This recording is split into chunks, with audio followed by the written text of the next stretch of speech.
I've been asked to provide a summary of what I've learned in my first course at Arizona State University. It was in organizational leadership.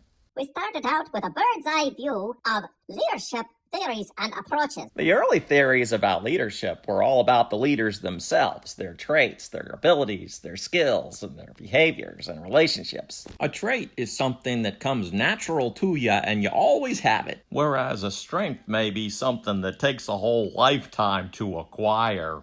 And new leadership theories are now in vogue. Transformational, adaptational, authentic, spiritual, gender-based, and multidimensional.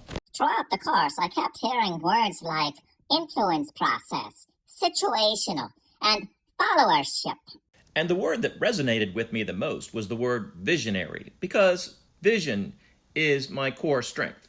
To be a visionary is to have a clear mental picture of how things could change for the better.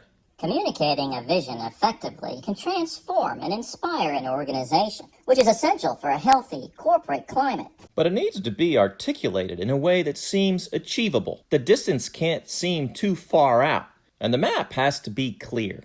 You may discover, if you listen closely enough, that your vision and other people's way of seeing and sensing things is exactly the same. People want to feel a part of something while having their own unique strengths and insights recognized and utilized. People don't want to be forced and assimilated into somebody else's vision. It's not a melting pot. They won't fit. They need more than just recognition for their differences, like some salad of diversity. What they really want is to be selected for use, like from a smorgasbord of inclusion.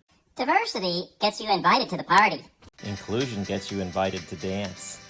Give your mates a chance at the wheel. And practice active listening. Don't be afraid to change hats every now and then and let somebody else take the lead. A follower-centric model motivates followers by leaders being part of a team and participation, relating and motivating through participation and unity, rather than just sending out instructions from some foreign planet far away that no one can relate to.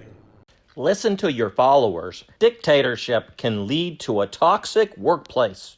You always start out thinking you're a great person until somebody else shows you their perspective. You can be yourself. People need to see that you're humble and not pretentious, or they won't trust you. Be authentic. Take a moment to think about how other people may be painting you. We also learned some strategies for working with outgroups and resolving conflicts. A follower-centric leadership model takes the time to get everyone on board.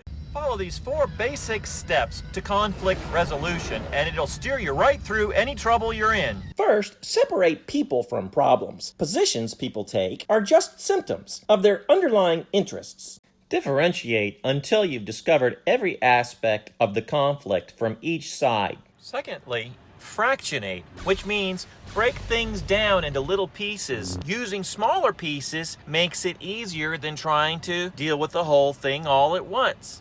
Thirdly, find yourself a win-win. Most of the time, you won't even need to compromise. Fourth, make sure everybody comes out looking good. People care what other people think, and they need to save face. Use objective criteria to make decisions. What data is there? What precedent? Established standards? Court decisions? Tradition? Or scientific judgment? Whether it's a group that doesn't see your vision the way that you do, or members of your team at odds with each other, leaders need to listen. Don't be afraid to surround yourself with people who have a completely different perspective than you do. Jump on in and be a part of the team.